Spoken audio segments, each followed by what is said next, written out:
Latvijas valdības un finanšu sektora uzraudzības iestādes apgalvo, ka Latvijā ir veikts tā saucamais kapitālais remonts, un mēs esam atbrīvoti no netīrās Krievijas naudas. Vai tā patiešām ir? Zināms, ka jau kopš Latvijas neatkarības atjaunošanas Krievijas kapitāla bankas ieņēmušas stabilu pozīciju Latvijas banku sektorā, kā piemēram Banka Baltija ar Krievijas organizētās noziedzības pārstāvi Laventu priekšgalā, vai Paregs banka ar Krievu netīrās naudas atmazgātājiem Karginu un Krasovicki, un nesenā pagātnē vēl eksistējošo ABLV banku, caur kuru Krievijas dienesti veic naudas atmazgāšanas un starptautiskā terorisma finansēšanas operācijas. Vai tā ir pagātne? Nē, jo Krievu kapitāls joprojām dominē Latvijas finanšu sektorā, un šī nauda pilda ļoti konkrētus uzdevumus.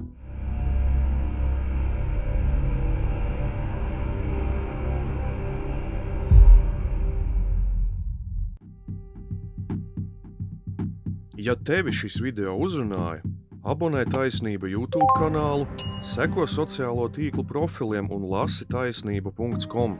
Paldies, ka dalies un ļauj patiesību uzzināt arī citiem. Rietumu banka – viena no vecākajām Latvijas bankām. Par Latvijas banku to var saukt vien formāli. Leonīds Esterkins un Arkādijs Suharenko ar VDK gādību un sarūpēto finansējumu nodibināja banku. Bankas padomes loceklis Valentīns Bļugers pilda konkrētus FSB uzdevumus. Bļugers padomu laikos bija advokāts, bet patiesībā strādāja VDK pirmajā pārvaldē – izlūkošanas pārvaldē.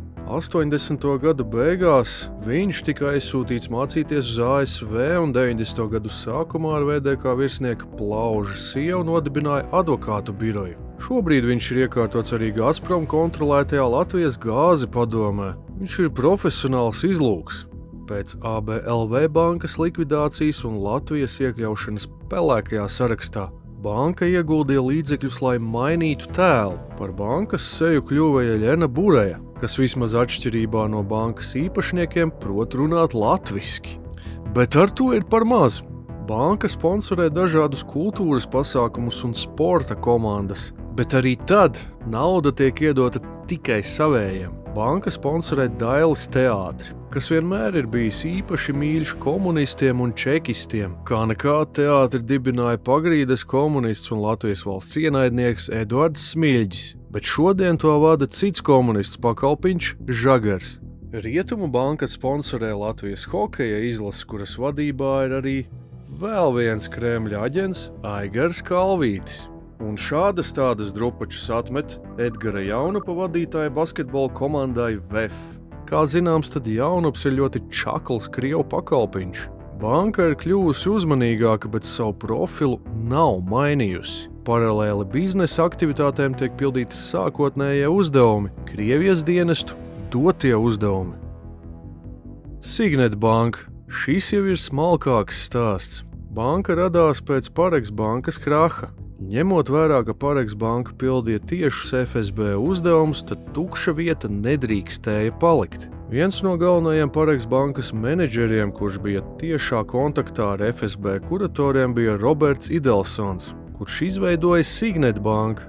Uz šo banku pārgāja svarīgie Paregs bankas klienti. Formāli banka pieder dažādiem akcionāriem, bet kaut kā sanāk, ka viņi visi ir saistīti ar Krieviju. 22,2% akcijas pieder it kā ASV investoram Aleksandram Solovejam, 14,4% pieder ilgadējai Krievu bankas topmenedžerei Irīnai Pīgoznei, bet 19,5% pieder uzņēmuma ASRIT Group, ko kontrolē Krievijā ietekmīgā Rapoportu ģimene. Vēl mazākas daļas pieder Natālijai Petkevičai un pašam Robertam Idelsonam, kā arī vēl citiem ar Krieviju saistītiem cilvēkiem. Banka pildīja svarīgu uzdevumu pēc ABLV bankas likvidācijas. Tāpat kā Paregs bankas gadījumā uz to pārgāja vairāki svarīgi klienti, kuri nāca no Kremlim pietuvinātām aprindām. Un līdzīgi arī pēc ABLV bankas likvidācijas uz to pārgāja strādāt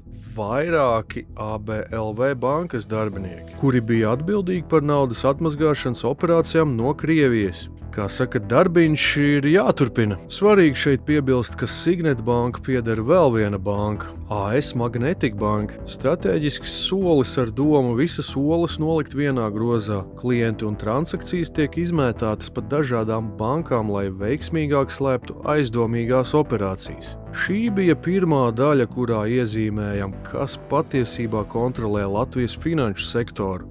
Diemžēl tās nav Latvijai lojālas personas. Teorētiski ir tāda Latvijas banka, kurai būtu jāveic kontroli pār šīm bankām. Bet vai tas notiek? Par to mēs pastāstīsim nākamajā reizē.